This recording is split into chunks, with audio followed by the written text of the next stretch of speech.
All right. I think that's about it that I would ask on this. Now, let's do another one, okay? Let's do it with a different type of function. Question? Yes. Infinite.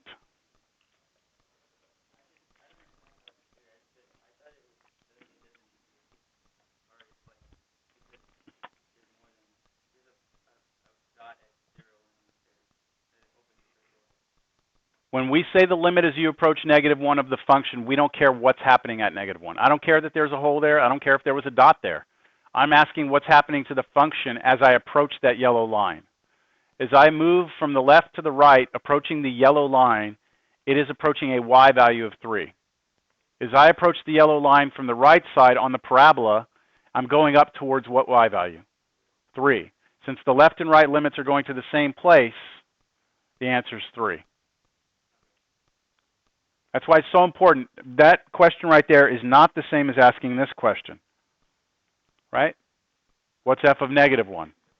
That's 0, right? And if you look at the precise definition of continuity from what was in the lecture notes, it says that to be continuous, where are you? There you are. To be continuous at a point, A, then when you take the limit is equal to the function's value there. So if you go back to this picture, in order for us to be continuous at -1, this limit would have to be equal to this value.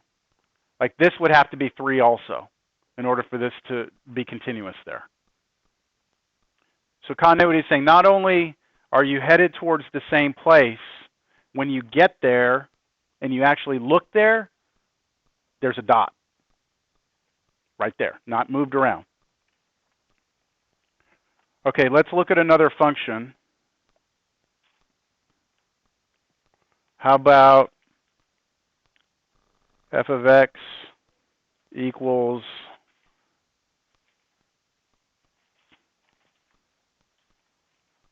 one over x when x is less than 0, negative x plus 3 if 0 is less than or equal to x is less than 1. And then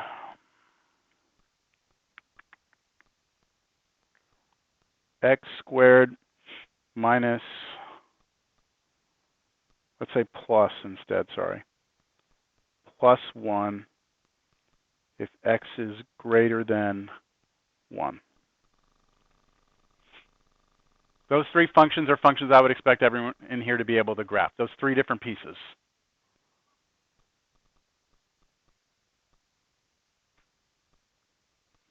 And I hope it wouldn't be like breaking out the calculator type thing. I would hope that it would be something you feel comfortable with. But you're allowed to use calculator, so I'm not going to take off if you start punching away on it. All right, so what I'm going to do here is I'm going to look at my interval, right? I have 3 different functions. So I have, in this case, I have 3 different sections of graph to look at. First, I need to look x is less than 0, which is everything over here, isn't it? Then I have between 0 and 1, which would be everything, let's say, in here. And then I have everything to the right of that, x greater than 1, I have this region, right? So I have 3 different regions. My function in the yellow region, I need to draw this function. In the blue region, I need to draw this function.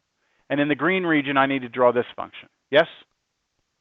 So my approach is to draw them all first and then come erase the parts I don't want later. That's the way I'll do it.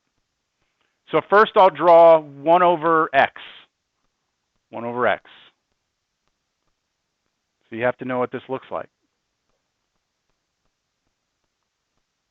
You can check a point here. At -1, you get -1. What about if you plug in -2? -1/2, -3, -1/3, -4, -1/4. So what's happening is doing something like this, right? It is approaching 0 as I go to the left. Now, what about as I get closer and closer to this yellow line? What does it do? Goes like this. Now, the other side of the function does this, right? I'm going to put it over here like that. But do I really need to draw that side? No, because I already know that function was only on that left of 0, so I don't need that. Save myself some time. Okay, I need to graph the next function, which is negative x plus 3. That's a line, has a y-intercept of what? 3, and a slope of negative 1. So I go to 3 on the y-axis, and then I do slope negative 1, so it's going to do something like this. Do y'all agree with that? Okay, but I only want to draw this where? Between 0 and 1. Also, at 0, this inequality has the equal under it, right? So that means that I can plug 0 in here. What would happen if I plug 0 in? I get 3, don't I? So this dot that's solid here belongs to part of my graph. What about when I get to 1? I'm not supposed to put a solid dot there. I'm not supposed to be this function at 1. But I know that I'll get closer. Following the line, I will get closer and closer to that point right there. So I put a circle there. And then I'm going to connect those with the little line segment. And then I'm going to come in with my eraser because I've wrote in pencil and erase out that part. So that's that middle piece. And then the last piece, x squared plus 1. That's a parabola, right? Move it up 1 again. So it looks something like this. It's going to go up. Now the question is, what does it do over here on the right side? It does go to infinity, yes. What happens, because I'm supposed to start it to the right of 1, right? So let me ask you, what would happen if you were allowed to plug 1 in? What would you get? You would get 2. So wouldn't you be right here on top of that one right there? If you could plug it in, but you can't. All right, so let's just remember that. We are here, but we can't plug it in, so I'm going to leave it as an open circle. I'm doing this in green on top of the blue one. And then let's plug in another value. How about 2? We plug in 2, where are we? 5. So 4, right? 5, we'd be up here. And that one will be allowed because when we plug in 2, that's bigger than 1, so we would be up here. And I could keep drawing it. That really doesn't matter to me. What matters is that I know it goes up like this. And then I come in with my eraser, and I erase out this middle piece. Damn it, I'm not going to be able to get that. Oh well.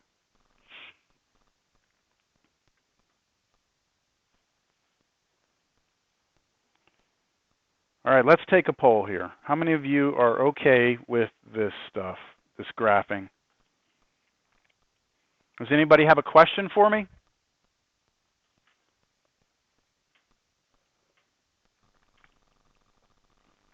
All right. So let me ask you some questions now, all right? Let me ask you some questions. First question I'll ask is for you to sketch it. All right, we already did that. Second thing I'm going to do, where is f continuous? Where is it continuous?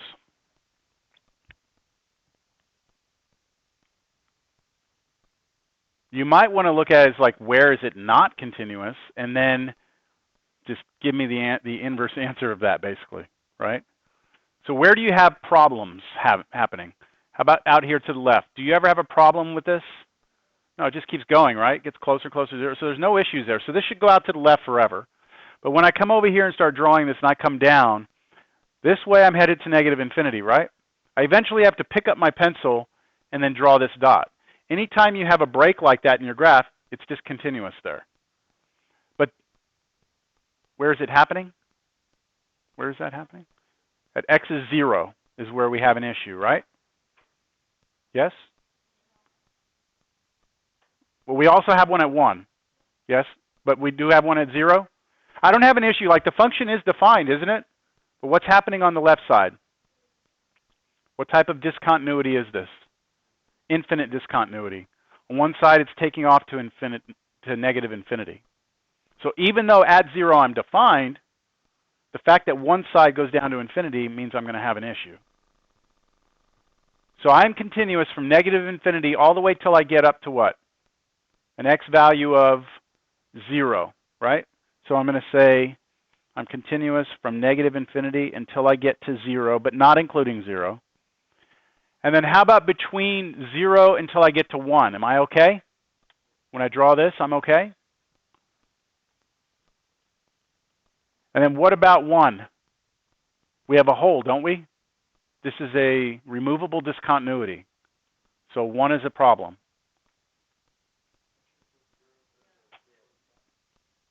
What's that?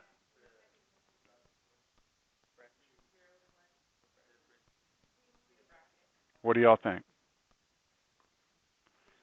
You can't be continuous at 0. It's impossible to be continuous at 0. The difference between being continuous at 0 and being defined at 0. I agree that we are defined at 0.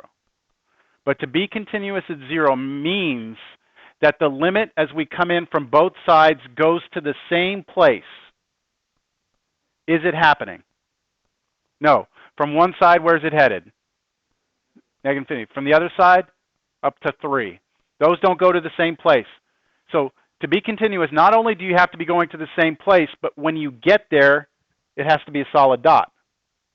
Here, we don't even go to the same place, so you can throw continuous out the window right away.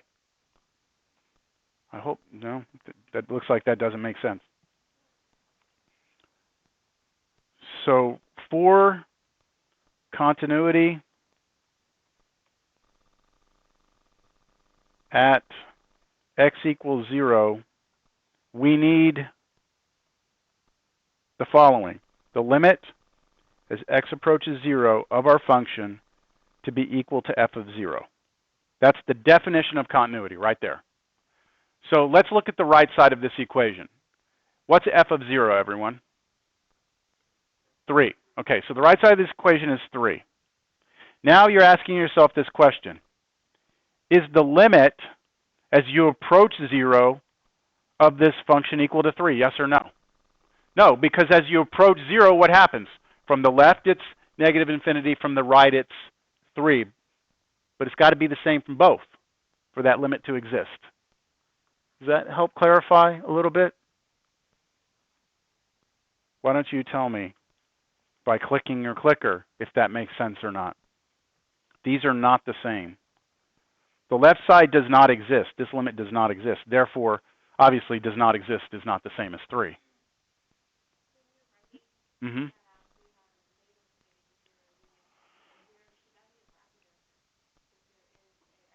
I thought that's exactly what I was just addressing. If you put a bracket, then you're saying it's continuous at 0, right? So that's exactly why we want the parenthesis, because we want to remove 0 from the possibility. Make sense? So just be sure you're clear on the fact that the definite, because you're defined, does not force the bracket. We're not saying what's the domain of the function, right? That's a different question. Okay, are we continuous further? Is there more? I mean, after this hole, this thing is nice. I draw it, don't have to pick up my pencil.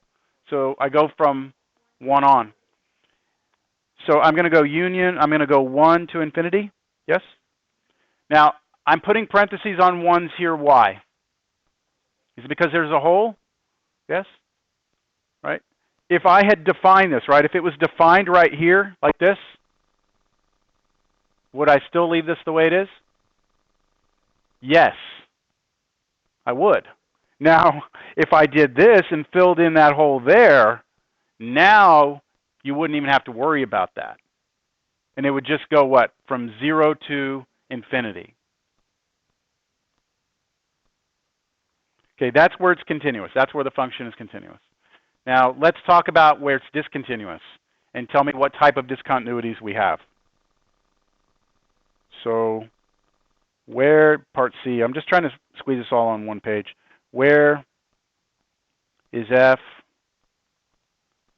discontinuous? And then what type? So where is it discontinuous? X is 0 and X is 1. At 0, what's causing the problem? We have an infinite discontinuity. And at 1, we have what? Removable. If you put hole on the test, I'm fine with that.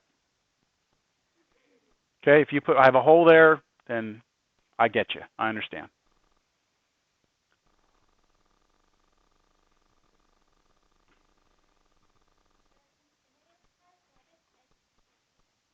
On the infinity part, why does X equal 0? Okay, so if I look at 0, right, which is like this yellow dot, this yellow line, and I say, try and take the limit. Come into this yellow line from the left. Where's it headed? Down to negative infinity. Because of that, it's automatically going to be discontinuous at 0. So if it goes down forever or up forever, you automatically have an infinite discontinuity. The key to this is drawing it properly, right? If you don't draw it properly, you're not going to be able to answer any of the other questions. I think that that's sufficient. I've given you 2 examples. I could ask you something like, oh, well, let me write these down. I'll go ahead and ask them. How about a couple of limits off this thing? What's the limit as X approaches negative infinity of this function? Then what's the limit as X approaches positive infinity of this function? Try that. Try those 2. We'll call that part D and part E. What's the limit as X approaches negative infinity? 0. Because your function, as you move, your X value goes out to negative infinity, right? What's your Y value going close to? 0, right? It's getting smaller, getting closer to 0. So this should be 0. What is the limit as X goes to positive infinity? This time, what's happening is you draw your function out to the right side. Where's it headed? It's headed up and up and up and up, right? Up to infinity. So the answer should be positive infinity. I'll give you a couple more. What's the limit as X approaches 0 from the, which side is that? Left. What's that? Negative infinity. So as we were approaching 0 from the left, it was dropping down to negative infinity. What about approaching 0 from the right? 3. It was headed to 3, wasn't it, from the right? What's the limit as X approaches 1 of this function? This is H. It's 2? Let's see. So we approach 1. Here's 1, right? So we approach it. From the left, it's headed towards a Y value of 2. From the right, it's headed to a Y value of 2. Okay, so 2. One more. What's F of 1?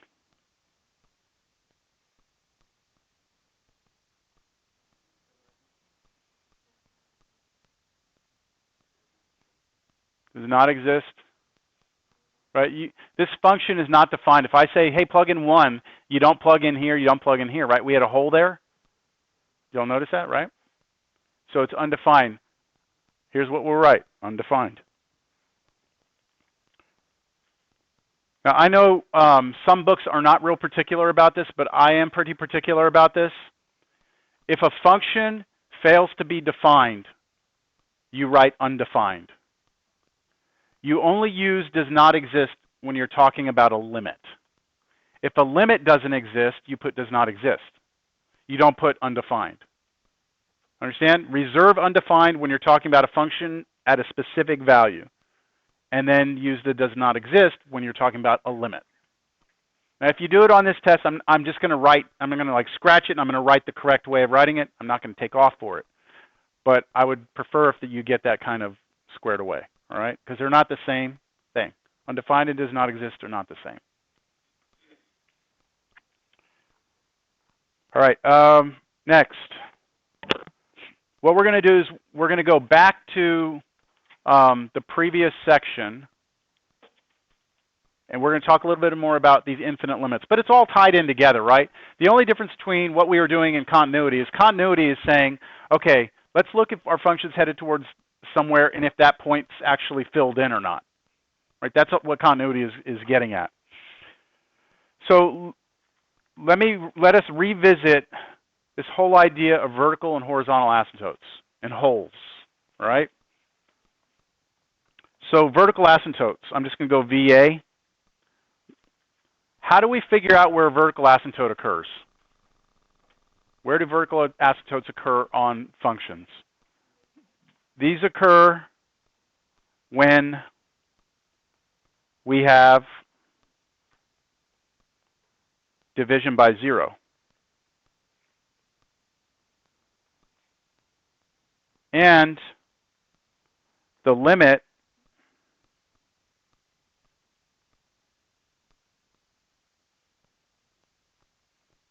form that we get at this point is fixed over 0. So anytime we, remember what happened when we had a limit and it was fixed over 0? Do you remember what the answer was? Or negative infinity, or does not exist. So if you're looking at a function and you are going to get a horizontal asymptote, then when you take the limit as you approach that, it's going to give you a fixed over 0, guaranteed. All right? Vertical asymptotes occur when that happens. Horizontal asymptotes tell you about what's happening at the end of your functions, and to figure out what those are, all you have to do is this. Take the limit as x goes to infinity of your function, and take the limit as x goes to negative infinity of your function. That's how you determine where your horizontal asymptotes are. And what about holes? Where do we find holes in graphs? Anytime we have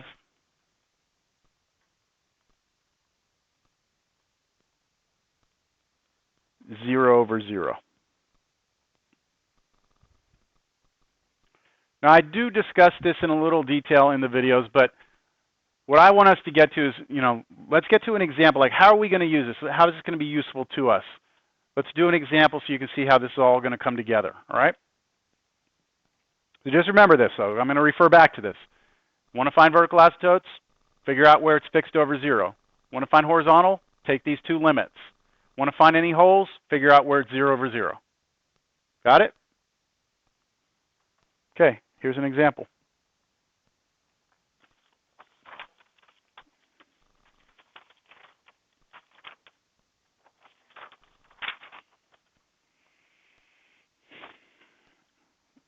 Let's say we have a function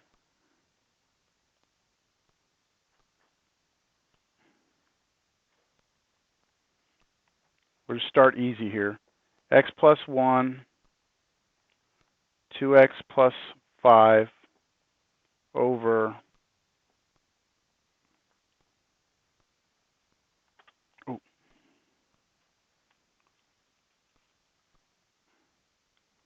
x squared minus 1.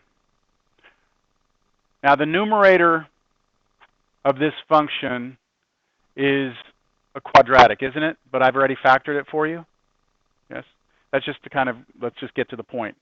The denominator is also something that can be factored, but I didn't factor it for you. Right? Okay, so here's what I'd like to know. I'd like for you to find the vertical asymptotes, the horizontal asymptotes, and any holes in this thing.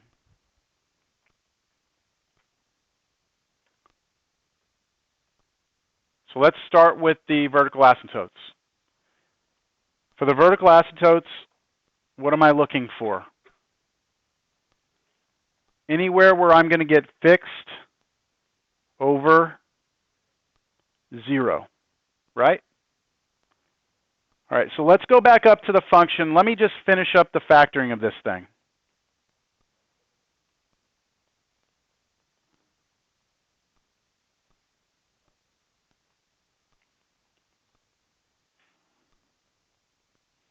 That's what it looks like factored. Well, the only way I'm ever going to get 0 in the denominator is if I consider what two values of x? Y'all there? 1 and -1, right? That's the only place, that's the only way I'm going to ever get 0 to be down there. So let's consider those two possibilities. This can only happen if x is equal to 1, or possibly if x is equal to -1. So let's start with x being 1. What happens if I plug in 1 for x? Let's just see. I get what? 2. Then here I get 7. 2 times 7 is 14. So I get f of 1 gives me 14 over what? Plugging in 1 here, I get 0 on the bottom, don't I? Okay. Pardon? And at this point, I have fixed over 0, don't I? That's what's happening as I approach. I know I cannot plug 1 in, right? I mean, it's undefined. But if I were to look at this as a limit problem, won't I have a fixed number over 0? Go with me? Now, what were the 3 possible answers with fixed over 0? Infinity, negative infinity, or does not exist. Do you remember why the does not exist would happen? Both of them are the same would be positive infinity. Both of them the same would be negative. Does not exist would be what? They're opposites. Do I care? Do I care? What am I looking for? Vertical asymptote. I don't care if it's just, if this left side's going down, the right side's going up. I don't care. All I care about is it happening? Is one of the sides going up or down? That's all I need. You see that? So as soon as I've determined that 1 is going to create fixed over 0, I can now conclude that I will have a vertical asymptote at 1. Understand? This right here, the fact that I'm getting fixed over 0 means that I'm going to have a vertical asymptote. Notice I'm not asking you what the limit is from each side. It's just, do you get fixed over 0? Yes, you've got a vertical asymptote right there. At 1. Okay, so vertical asymptote is x equals 1. X equals 1 is a vertical line, isn't it? So we want to imagine right now in our graph we have a vertical dotted line. That's our asymptote. Okay, we have to check -1. What happens if you plug in -1? So what's f of -1? What do you get? 0 over 0, don't you? And what does that tell you? You have a hole. So not a vertical asymptote. You cannot have a hole and a vertical asymptote at the same time. So even though the denominator here goes to 0, the fact that the numerator does also means that it's a hole. So this right here, automatically, since we have 0 over 0, means you have a hole. A hole at x equals what? -1.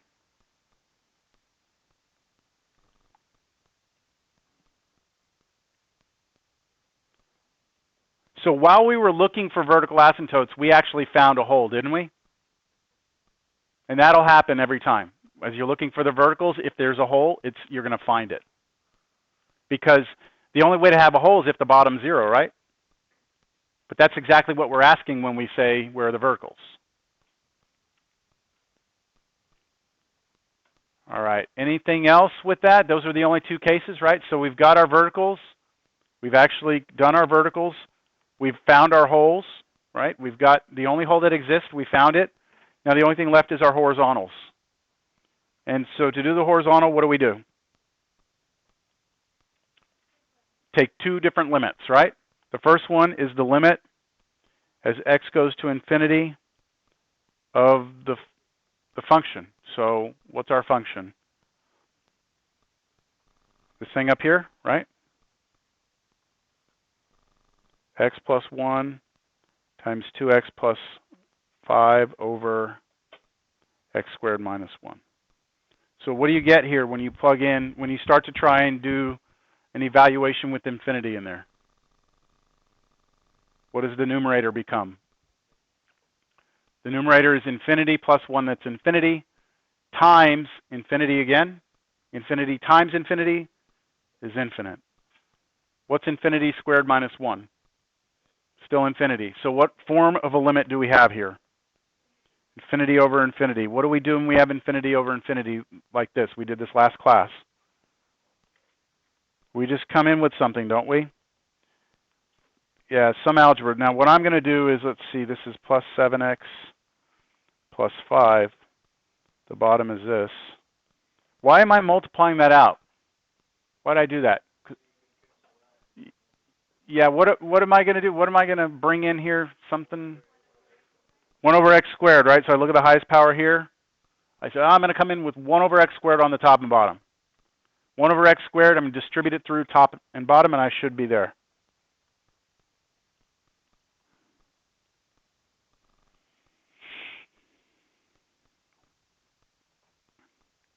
So we distribute, pass that through.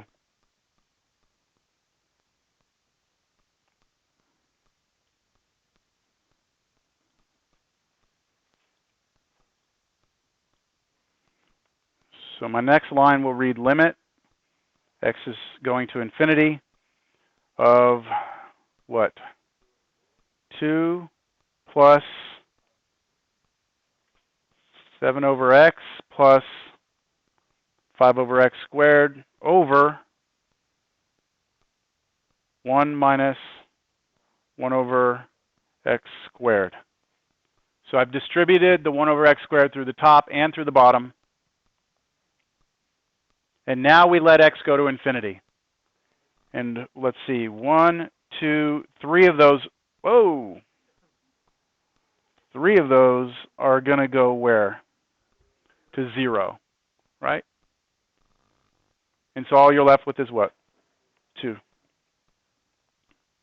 2. Now I'm not asking you to sketch this function, right? That wasn't part of what I asked. I asked you to find where the verticals, horizontals, and holes are. But here's what I could tell you. If I was asked to graph this, then here's what I could do. Or I could convince you of. Let's start with the horizontal asymptote. I have a horizontal asymptote of 2. Here's 2. I know that out as I go to positive infinity, it's this, right? What if I go to negative infinity? I haven't done that yet. Is anything going to change? If I go to negative infinity and plug it in right here, negative infinity squared, positive infinity, right? Negative infinity squared, positive infinity. So you're still going to have infinity over infinity. So you do this exact same thing, and everything would still go to 0 on these. So you still get 2. So I'm going to have my horizontal going out the left and right, like this. Where do I have a vertical asymptote? Was it positive 1? So I know it looks like this. Where do I have a hole? Negative 1, right? But where is it? Like how high up and down is that hole? So how could I find that? What could I do? What's that? Yeah, why don't we take the limit as we approach it? So we would be going back to this original function, and I'd be saying, take this function and give me the limit as x approaches negative 1 of this function. You'd factor it, you'd cancel these, wouldn't you? And then you plug -1 into this. And if you did that, what would you get? Plug -1 into these right here. 3 over -2. So what? -3/2? -3 over 2? Remember, I'm not asking you to graph it, but I'm just showing you how you could put this information together. And -3/2 would be here. So if you just put that function into your calculator to start off, like if you did that, you would probably be able to tell me where the vertical asymptote is. You'd probably be able to tell me where the horizontal asymptote is. You might have some trouble telling me where the hole is, because they're not obvious on a graphing calculator. It won't show you the hole. I don't think it'll show you the hole, even if you zoom in a bunch. Yeah.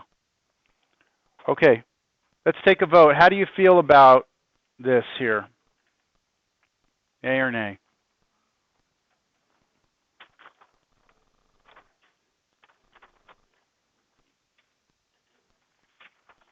Yes.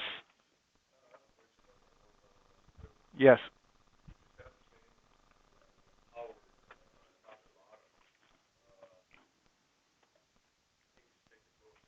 Yes. If it's a true rational function polynomial divided by polynomial, yes, you could. Are you asking me if that's okay if you do that, or are you?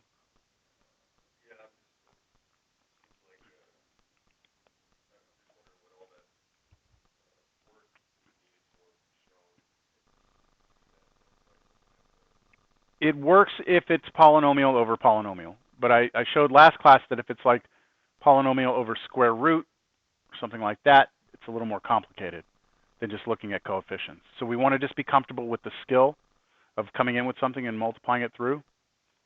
Yeah. I mean, if you take a college algebra class where they teach you to look at the coefficients, it's because they're avoiding having to force you to look at this idea of a limit. So they teach you, like, case 1, the degrees of the polynomials are the same. In that case, you look at the coefficients. Case 2, the degrees are different. But there's like no thought to that, really. It's just, here's what you do. I don't know if I'm making any sense, but if I just walked in here today and I said, look, if you have something like this, well, where's the one I multiplied out? Here it is. If I just said, hey, look, if these two powers are the same, it's 2 over 1, just trust me, then there's, you know what I'm saying? Like, that's not really good enough in a class like this. Just say, it's just that way because. This is why it's that way, because algebraically, you can make that thing come out with this limit and with coming through with this very clever choice. I hope I'm addressing your question. So I think on a problem like this, I wouldn't mind if you use that, because earlier in the test, I'm going to force you to use this technique. Like, I'm going to give you something where it's not a polynomial over a polynomial, and it'll be infinity over infinity, and you'll have to come in with something. Like, that's going to be forced upon you in the test. So at this point of the test, I wouldn't care if you just said, oh yeah, it's 2 over 1. Good. Okay? But if you use the limit, I'd be happy. You know? I'd be like, good. They're exercising that calculus muscle. All right, so we were good with this. I want to address the word problem that I put on the review. Okay? Because I want everyone to see this.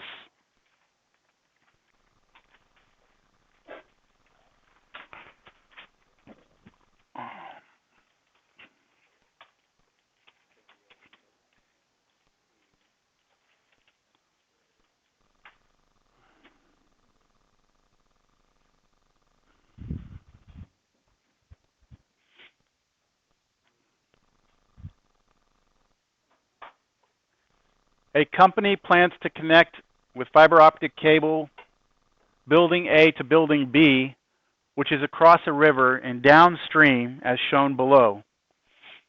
It costs $50 per linear foot to lay the cable over land and $80 per linear foot to lay it over water or underwater. I don't know how they're going to do it. They're either going to bury it, or I don't care. But it's more expensive to get it across the river, okay? If it is laid as shown below, then find the total cost of connecting the buildings as a function of x. What is the domain of this cost function? So let me start with this. On your test, you're going to get a word problem. It's going to be something where you have to put together some geometry to come up with a function, and that function is you're going to have to define that function in terms of a single variable. Now, when we first started this class, it was something like express the area of a circle in terms of its diameter. And then you had a couple of ones at home, and I gave you a bonus one. Express it was like area of a sphere in terms of its volume or something like that. The point is that whatever problem you get, it can come in any form. What this is testing is what a lot of the reason why you're in a class like this. Can you read something?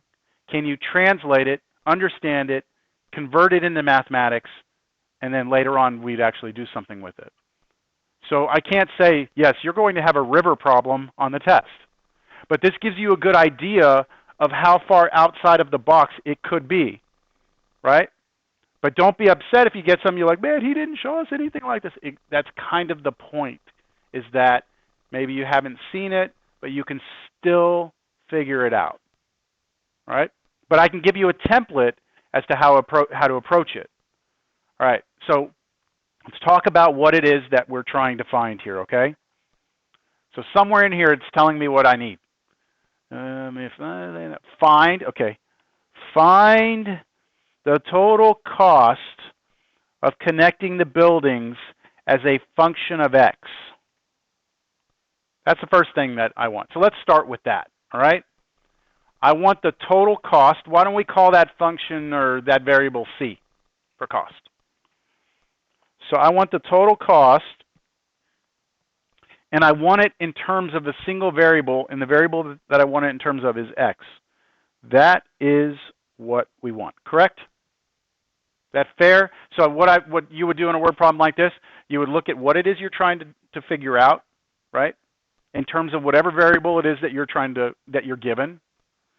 And then from that, start asking yourself the question, can you tell me what cost is? So let's look back at this thing. Was this a decent picture for you to understand? This is like a top view of a river? Okay. Yes? Okay, it's like looking down on a river. There's the water, and it perfectly straight shorelines here. Yeah. I was having trouble. If I tried to put this blue all the way up to there, it was causing some issues. So you can see it turned this line black. So I was trying to be able to distinguish the red from the black, but who cares? All right. So we have a river. How wide is this river? 80 feet. How far downstream is building B from A? 320 feet. So let's just try and take a minute to absorb what, if this is really your company, what you're trying to achieve here. You're trying to get from point A to B, right? Most of the time we say the shortest distance between 2 points is what? Straight line. So you might be saying just go straight line. But here's the key to the problem is the fact that it costs a different amount of money to go on land versus going over the water. So if I go from point A to point B, that's all across water, isn't it? That might be pretty expensive, as opposed to possibly going straight across the water, which would be the shortest amount of water I'd have to travel. But then I'd have to go all the way down, wouldn't I? Over the land. Or I could do some variation in between. I could, instead of going straight across and all the way down, or instead of going straight across like this, I could maybe do something where I go diagonally across and then over. Yeah. Do you all agree with the different, do you understand the different scenarios here? Yes? In calculus, what we're going to ask, and it's not on this test, it's on a test later, is I'm going to be asking you this exact same question, but I'm going to be asking you to tell me exactly what x is so that your cost is minimized. So not only are you going to give me the function, you're then going to tell me when that function achieves its lowest value. But you have to be able to come up with the function first. I don't know if that makes any sense. There's a cheapest way to do this, and you got to find it. So, all right, cost. Let me start with a variable. Instead of saying function of x, I don't have c as a function of x yet. Let's just talk cost, people. In layman's terms, the cost is going to be what? The cost in the water plus the cost on the land. Is that all right if I label it like that? That seem fair? Reasonable? Okay? Tell me how much it's going to cost me to run this cable across the water. $80 per foot. Do you know how many feet it is to go across the water? Well, that depends on how I go across the water, doesn't it? I mean, the smallest it could be is what? 80? What's the largest it could be? Whatever this distance is, right? So why don't we just, for now, because we're kind of struggling here, acting like we're struggling, let's just call this y. How about that? I don't know what y is, but y does represent the distance that I will be going across the water. So now, can you tell me what this cost is of going across the water? You said it was $80 times how many feet? You said? Y. 80y. So if y happened to be 80, it would be 80 times 80. If y was 84, it would be 80 times 84. Whatever y is, it's 80 times that. Now, what about the cost of going across the land? Well, wherever I come across, right, when I come across the water, wherever this is, from here to here is going to be land. So, what did you say? $50 times however long x is. Everybody agree that we have a cost function. Is it a function of x only? No. You have two variables in there, y and x. So just like we did with the problems with the area and all that, you must eliminate y from this equation. You got to get y out of here, people.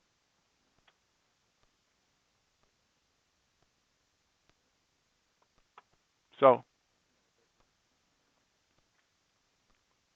what we did in the very first problem we ever did like this, when we were trying to find like the circumference as a function of something, or whatever it was, we took this variable and we tried to find a relationship between this and x, right? If I could just come up with a way that y is connected to x, then I could solve for y and then replace it in here. So can anybody tell me a relationship between y and x? Go ahead.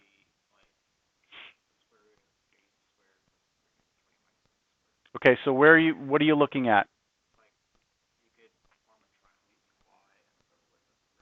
You could form a right triangle, like right in here. And you could focus all your attention on this triangle like this. I have no problems with that. And I do agree with you that this side over here is 80, and that never changes, does it? This 80 never changes. What does change is this side. But you can tell me what it is in terms of x. It's 320 minus x.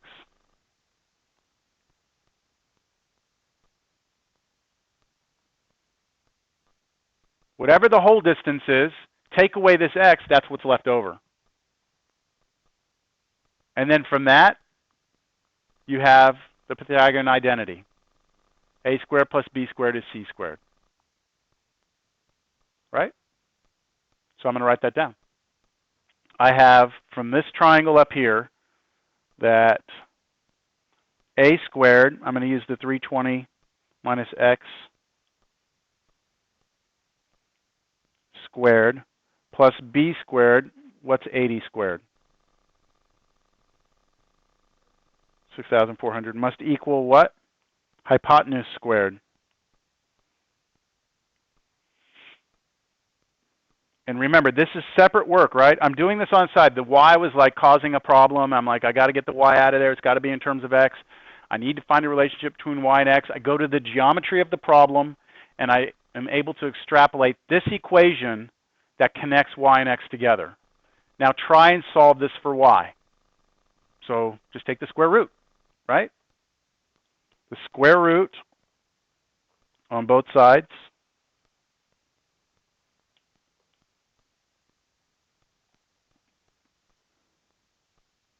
equals y. Now, when I do a square root, I'm supposed to do plus or minus, right? Why am I not going to look at negative? I'm going across a river. It's not negative measurement, right? So I can throw out the negative. But I believe now I can replace this y right here with this big, ugly, nasty-looking thing, and I am done, at least with defining the function. So my cost now is a function of x. It is 80 times whatever that root is,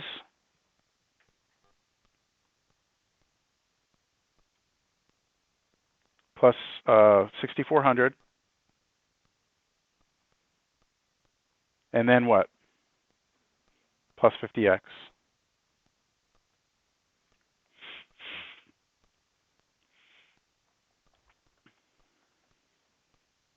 That's what I would box up.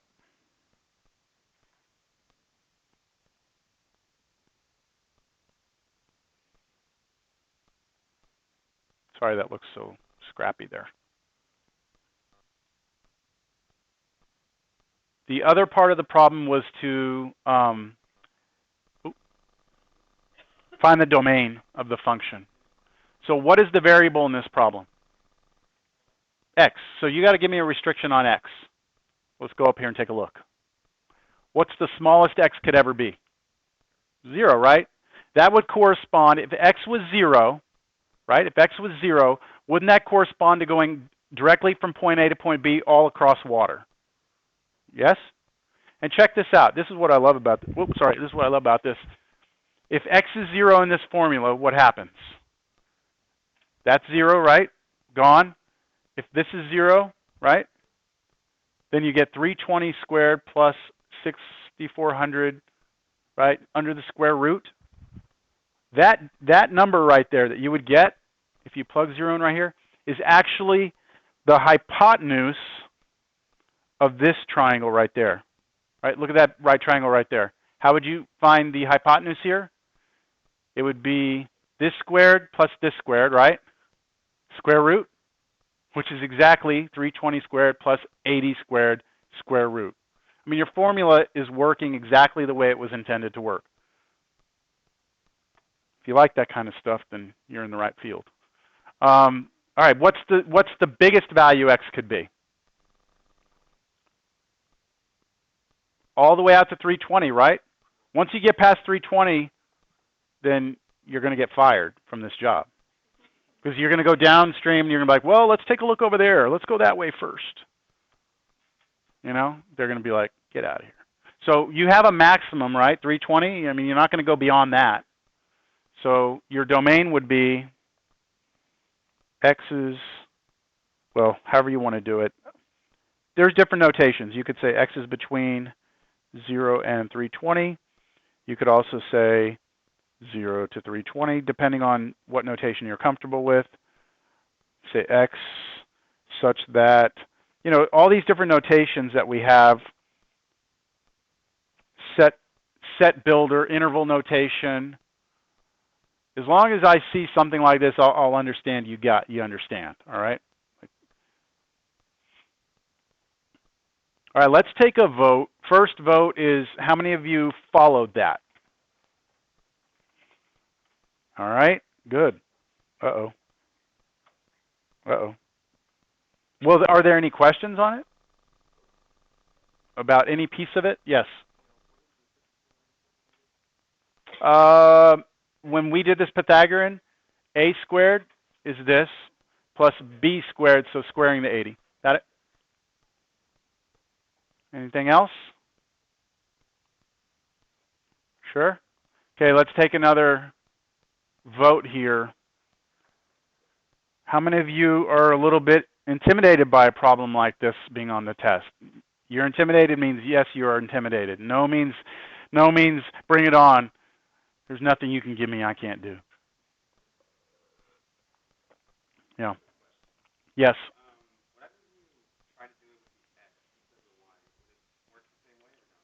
Yes. You get a different function. Or is that what you're saying? Like make it a function of y instead of x? You would get a different function. It would be in terms of y. Your domain would change, but it would give you the same results. Okay? And that you get to choose. Another way of doing this, which I'm not going to do now, is that instead of looking at this y, you can actually look at, well, how do I explain this? I'm standing at A, right? B is over there. I could say, right now we're saying measure x from over there over across the river, and I'm going to go to that x, right? Yes? Another way of doing this problem would be to say, instead of give me the x over there, tell me the angle I need to turn, and then from there, go. You can make this all in terms of an angle theta, and all your geometry would change. You would use trig functions, but you could still come up with a function, a cost function that way. But I said do it this way, so I'm not going to give you an angle problem like that on the test, but they will come later, so be ready. I know I'm pretty much done, so we get to talk about review the rest of the way, but I would like to, I'd like to graph that, okay? Because I want you to see where we're going. We came up with the cost function. It was ugly, wasn't it? It was, let me make this bigger so you can see it. Our cost function was 80 times the square root of the quantity 320 minus x quantity squared plus 6,400, right? Then plus 50x. Double check. Was that right? Yes? Okay. And then our restriction on x was between 0 and 320. And I'm going to have this graph this function for me. Oh, I should put x, my variable. Hello? There it is. That's the cost function. So if this is my company, x being 0 means go across the water, right? Just go straight across to that building. That's going to cost me, what, $26,000 or something like that? Okay? Or if I say, no, I'm not going to do that. I'm going to go straight across, right? And then straight over. That's with your X320, right? That's going to cost me what? I don't know, something out here, right? The optimum solution is somewhere in between. Not directly in the middle either, right? Here. Where? Where? Right? That's why we're here. Okay, that's why we're in this class. I want to know where that point is. You do too if it's your business, right? Or are you going to be like, nah, who cares? We'll just do this. Let's go get some drinks.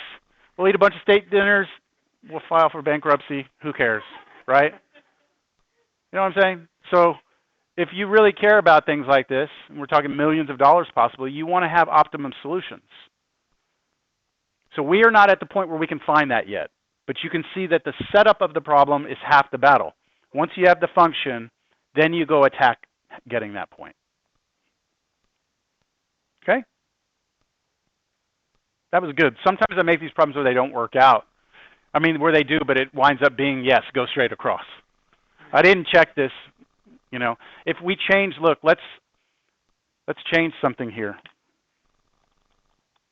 Ooh. I'm going to manipulate this. I'm going to control the cost. I'm going to control the cost of going across the water. And let's see if you can determine what did it start at? What was it? 80, right?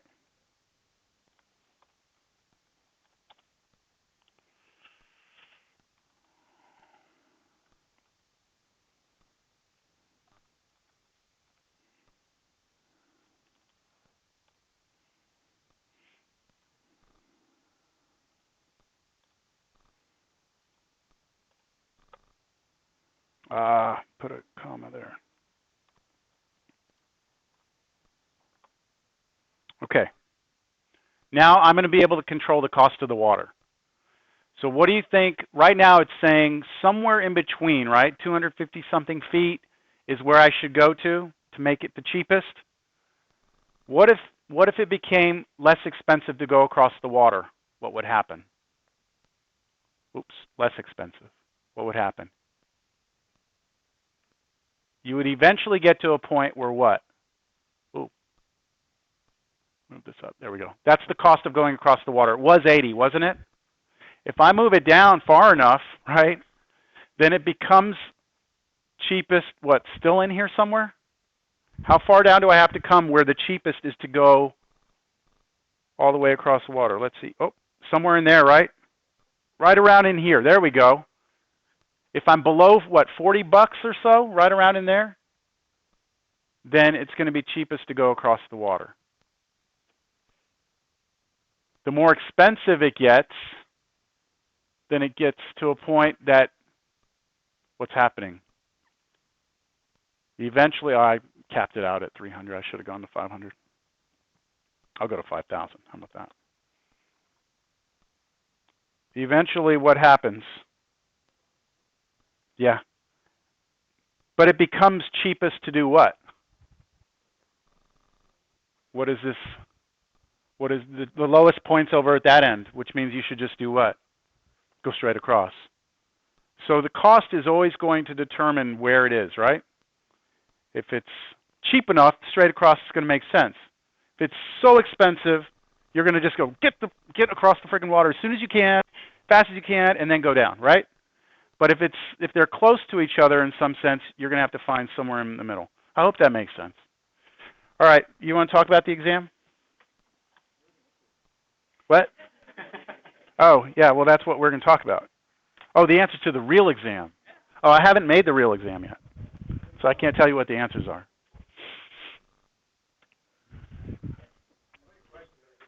I haven't made the exam. No idea.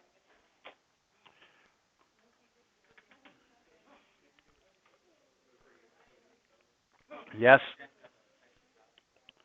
Are there any extra copies of the review? Yeah. There's one there. Here. So let me read through this. Yes.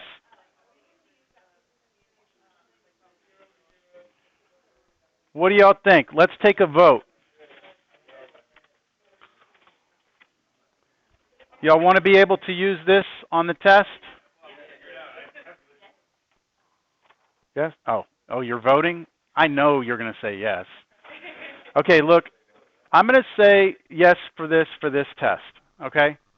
But you need to get this ingrained, all right? This at some point becomes, something you just want to have up there where you're not having to refer to it like a mechanical robot type thing, all right?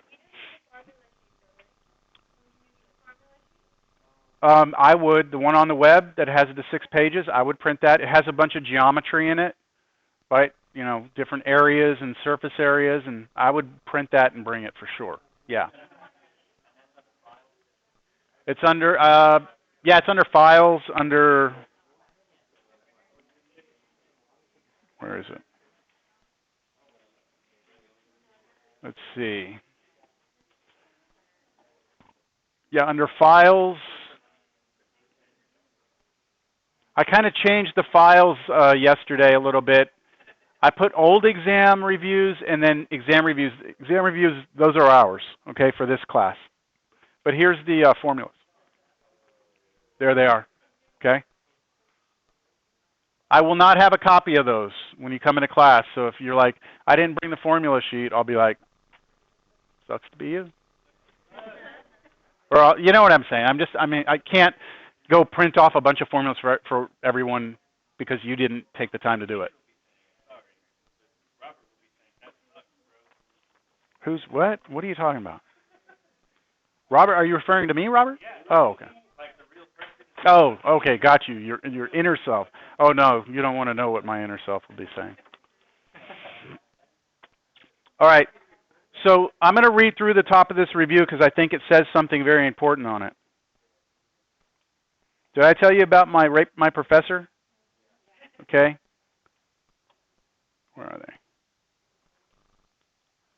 So I'm trying to really make sure you understand this, all right?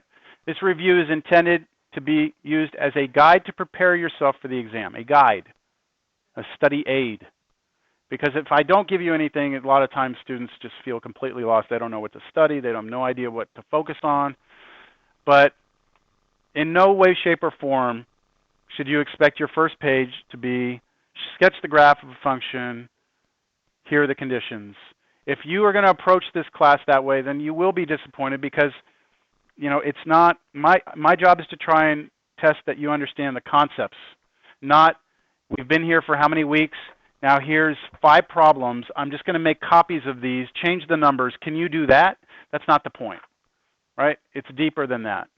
It's like, I don't know, I'm thinking like anatomy and physiology or something like that. You don't just learn a bunch of definitions and then have to regurgitate. You have to understand how these things work together, right? You can know all the different parts of the body, but if you don't know how these things function, how they connect, what's the point? So I want to make sure you can connect these things. But I'm going to stay fair. I think, in my opinion, I won't stray too much from anything. I'm not going to ask you something I've never asked you. All right. So how would you like to go through this? Would you like me to just start working through this? Or do you want to work it on your own? It's up to you. Go through. Yes. Yes. If you were to do this, would you tackle it going from A all the way to I? Oh, that's a wonderful question. Wonderful question. Because when I created this problem, initially I had an idea of only doing a few parts, but then as I kept on doing the problem, I was like, no, I want to do that too and that too. So by the end of it, I realized that there's things at the end that would have helped. It would have helped if you would have known that earlier. So I think you're going to have to take this like holistic approach to this and kind of just slowly look at each little piece and then kind of paste it together. This problem might take a little while to get a nice final picture. All right? So the way that I would approach a problem like this, I'll show you. All right? I would start this on a different piece of paper. I wouldn't write on this yet. If this were my test, I would be like, okay, let me try and get all this information down. I hate to start a new page here, but I will. Okay, so I need, part A says f of -1 is 3. That's a dot on my graph. Feeling good about that. Feeling real good about that. Okay. Part B, limit as x approaches -1 from the left side must go to -infinity. Well, here's -1. When I approach -1 from the left side, this thing needs to take off to -infinity. So I know that my graph is going to do something like this. And I don't really want to commit myself to anything yet, so I'm just going to get a rough idea that it's going to go down forever like that.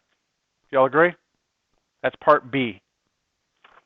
Part C, as I approach -1 from the right, I'm headed towards where? 1. Which means I'm going to come in here from the right towards 1. I'm going to say, like, right in there, I'm going to put an open hole in there. Oh.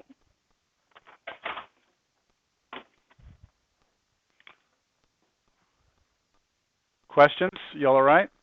Okay. Part D. F of 2 is undefined. Can I put anything? F of 2 is undefined. I can't draw anything. I just know that when if I ever get to negative, or if I ever get to 2 on the x-axis, I better not have a dot there, right? No dots at 2. Part E says the limit as you approach 2 is 2. So as I approach 2, here's 2, x value 2. As I approach that, where's my function headed? To 2. So how about like this? Approaching 2, circle, approaching 2, like that. I don't know. Do you agree that that satisfies that as I approach 2, I'm headed to 2? No, and also the limit was not specified left or right, which is why I did both sides. Okay, part F, the limit as x approaches negative infinity is 0. 0 is the x-axis, right? That's telling me that I have a horizontal asymptote. Now, which side do I want to come in? The top or the bottom? I could even squiggle and get smaller and smaller. I mean, there's so many different ways to approach 0. I'm just going to choose to come in on the top. I might have to erase this. So that's part what? That was part F, right? What about part G? Limit as x approaches positive infinity is 1. Isn't that another horizontal asymptote, this time out the right side? So y value of 1 means I'm up off the x-axis, a height of 1. I do not recommend you draw a dotted line all the way across. Horizontal asymptotes are only concerned with what's happening at the edges, not in the middle. If you draw a dotted line across, it's going to confuse you. I think it will. So here I come. Again, I don't know, top or bottom, doesn't matter. So that would be part G. How about part H? A jump discontinuity at 4. I need to have a break in my graph, don't I? I just need my graph to just jump. Could I do this?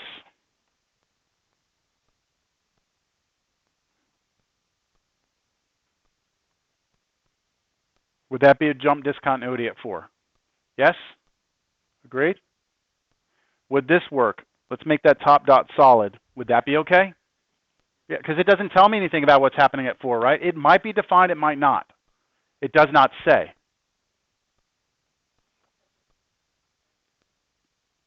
What do you mean separate it more? Like draw more to this? You're okay? Okay, so I put that solid dot. Could I put the solid dot on the bottom? Yes. On both? No, right? Because then it wouldn't be a function. So either way, or leave it, both of them empty. That satisfies H. How about I? Infinite discontinuity at 0. What does that mean? I need, along the y-axis, I need my function to do what? Go to infinity or negative infinity on either side. Both sides or one side. Doesn't matter, just as long as one of them goes to either positive or negative infinity. So because of the way I've drawn this, I'm going to continue this piece up like this. I'm going to put a dotted line up there. I want to get these yellow things out of here. They're distracting. And this blue thing. At this point, I've satisfied all the conditions, right? There's nothing else there? How you draw the rest of it is up to you. But it better be a function when you're done. All right, so you need to have passed the vertical line test, and you better not change any of these conditions. So what if I do this? I'll do this one in red so you can see that this is pretty much up to you how you want to draw this. How about if I do this? That good? Put those together like that. This is a vertical asymptote. I'm going to put that dotted in there just to show it's going to force down to negative infinity. What else should I take care of? How about connecting this stuff together in here? And then connecting these two. There's one piece I have not dealt with. What is it? This little piece right here. What do I want this to do to the left? I could go to infinity. That wouldn't be wrong. Could I turn it back down and go to negative infinity? Sure. It would still be an infinite discontinuity. Could I do this?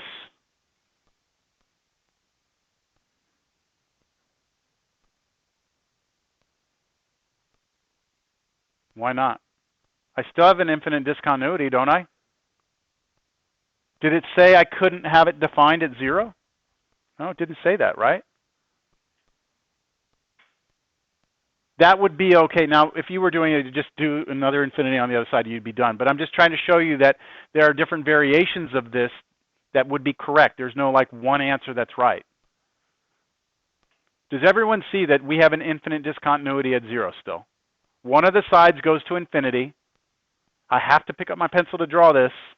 It's a discontinuity. The fact that it's defined at 0 and it's nice and comes in here does not change the fact that one side takes off forever. I hate grading these, by the way, because there's so many little subtleties that I have to look for, and everyone's got a different version, and they take forever. All right, questions?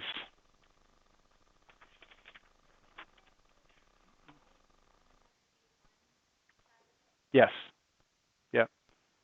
We in a class like this can look at a discontinuity as being any time you have to pick up your pencil off the piece of paper. And if I were trying to draw this, I've got to pick up my pencil to keep drawing. And that happens at -1, so I have a discontinuity there. Now, it's a discontinuity because I have an infinite, right? And then here to here, same thing, infinite. Have to pick up my pencil, draw here. This right here is a discontinuity because I have to pick up my pencil, but that's a hole. And then over here, I've got what? Pick up my, that's a jump.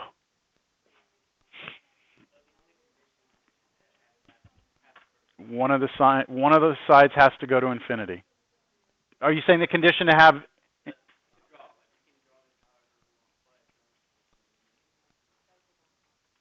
Yes, this final picture. So you couldn't do some crazy stuff like that. Like you couldn't go, oh yeah, like that. You know, that's not a function anymore. Yeah, that's a fun roller coaster. Wow, it's 2:36. Well, I think because of time, I'm gonna have to end class.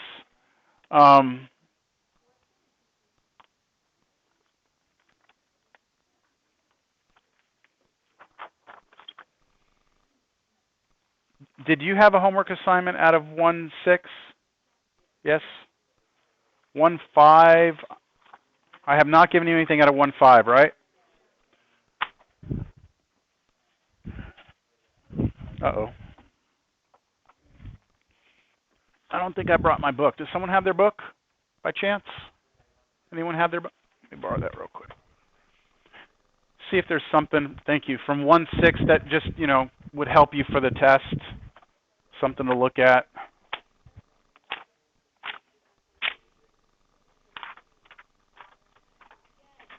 Or wait, I meant 1-5.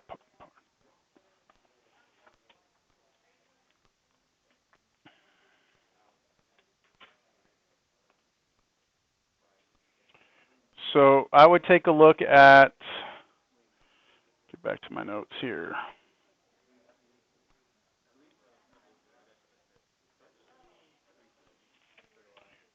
Page 55, number 31. Oh, you know what? There's a few before that.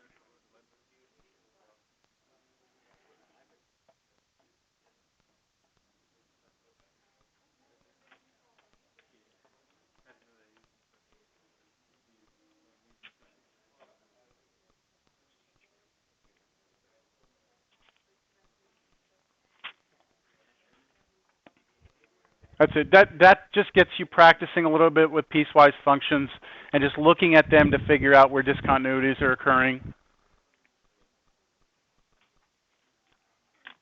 Okay, at this point, you're free to go. If you want to stay and continue to talk about the review, I will stay. If nobody wants to stay, then I'm going. Will you post this online?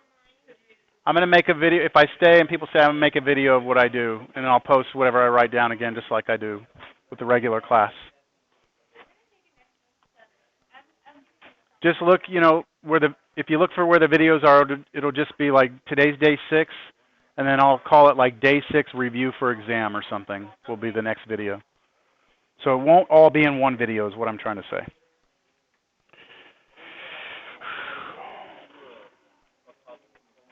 Yeah, I can. Yeah, I can also talk about homework. Yeah. Let me get out of here though. Are you going to hang out for a little bit? Okay. Let me just take a look. I've been going since 11. I just need to like walk around for a little while.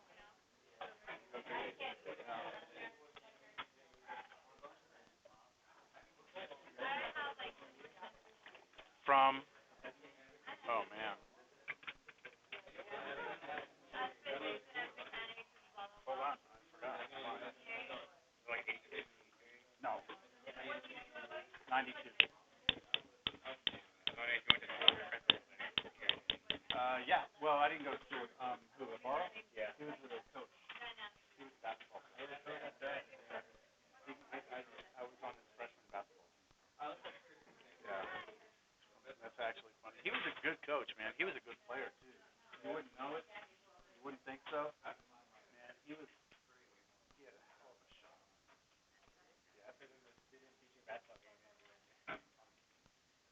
Yeah. Yeah. But if, back when he was like in his early 20s and stuff, he was in good shape too. Really good shape. Yeah, I remember as a freshman, I was just like, we would play, and then whenever we get some guys thought they were all shit,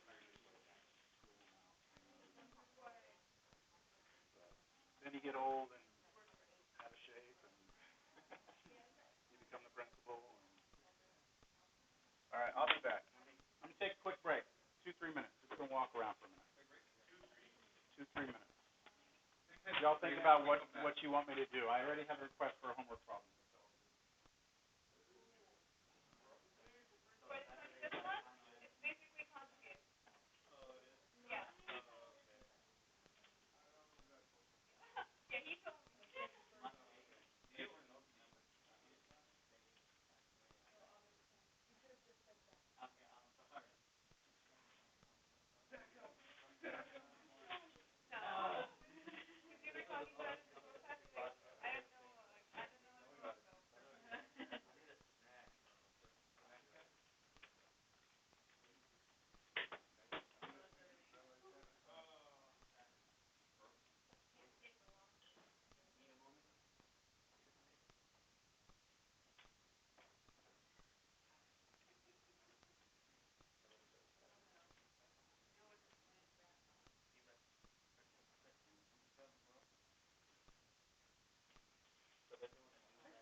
Mm-hmm.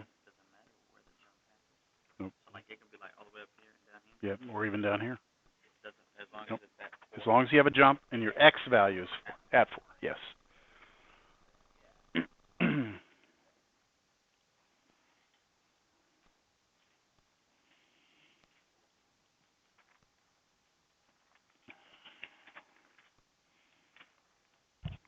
See here. Come on.